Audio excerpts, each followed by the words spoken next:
Saya bilang, tidak ada gunanya Anda IQ-nya tinggi, tapi pemalas, tidak memiliki disiplin. Yang penting adalah Anda sehat, mau berkorban untuk masa depan yang lebih cerah. Assalamualaikum warahmatullahi wabarakatuh. Halo, apa kabar semuanya? Semoga teman-teman di sini sehat-sehat saja dan rezekinya lancar terus ya. Nah, kali ini saya mau bahas satu hal yang cukup sering saya lihat beredar di internet. Ada satu narasi sejarah yang sudah lama banget tersebar dan sampai sekarang pun masih banyak orang yang percaya, terutama di Malaysia, yang kayaknya sih sudah terdoktrin dengan pemahaman yang keliru total soal itu. Isinya bilang begini guys. Candi Borobudur itu dibangun oleh Kerajaan Sriwijaya dan itu adalah bukti kejayaan khusus peradaban Melayu saja.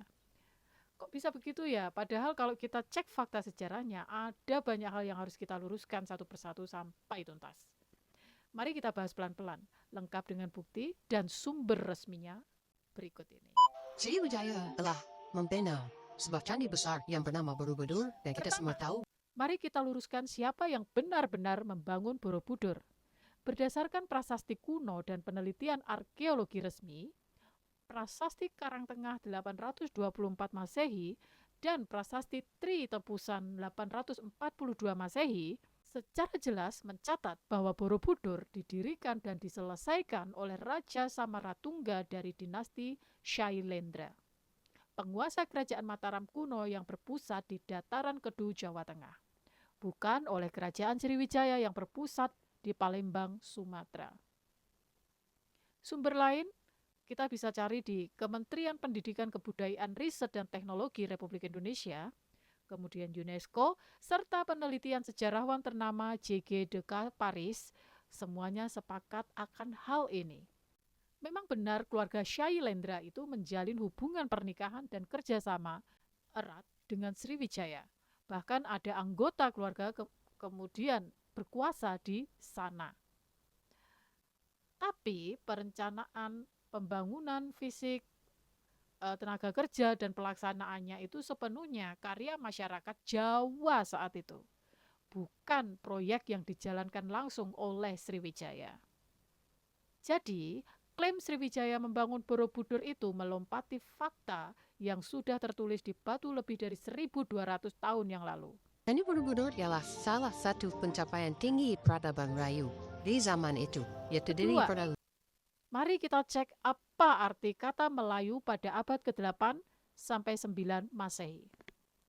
Berdasarkan prasasti dan catatan kuno, kata Melayu saat itu belum menjadi nama satu bangsa atau identitas etnis. Ia hanya merujuk pada sebuah kerajaan kecil di sekitar Jambi atau nama wilayah di pesisir Selat Malaka, bukan nama seluruh penduduk Nusantara. Oke? Identitas sebagai bangsa Melayu yang merujuk pada kelompok masyarakat luas baru terbentuk berabad-abad kemudian, sekitar masa Kesultanan Melaka abad ke-15.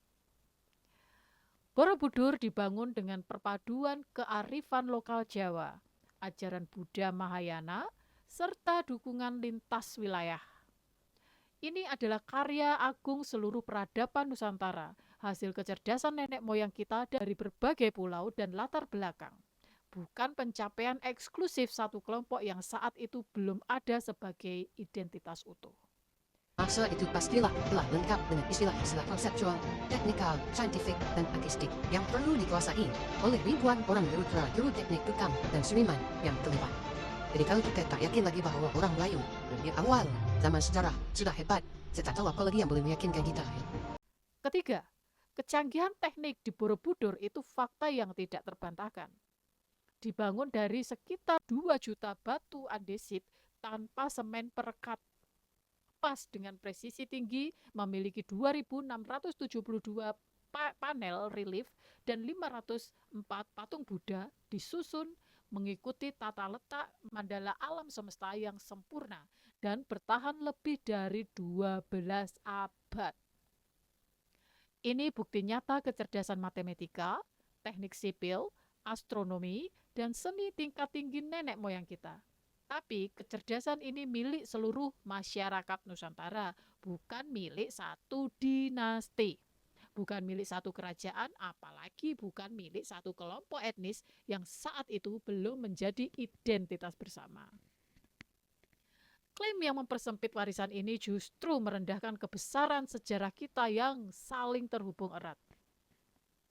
Jadi kesimpulannya teman-teman, Borobudur adalah karya dinasti Shailendra di Jawa, punya hubungan erat dengan Sriwijaya, tapi bukan dibangun olehnya. Oke? Dan ini adalah kebanggaan seluruh Nusantara, bukan milik satu kelompok yang narasinya sudah lama keliru.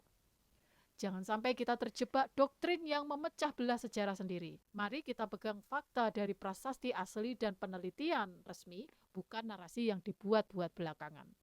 Kalau kalian merasa terbantu dan suka dengan video ini, jangan lupa tekan tombol like, subscribe, dan share sebanyak-banyaknya. Biar nanti saya bisa lebih semangat lagi untuk menjelaskan fakta-fakta sejarah lain di video-video berikutnya. Terima kasih, sampai jumpa. Wassalamualaikum warahmatullahi wabarakatuh.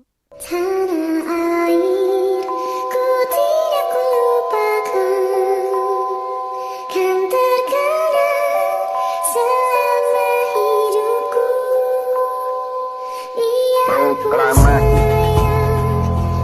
kami bangsa Indonesia dengan ini menyatakan kemerdekaan Indonesia.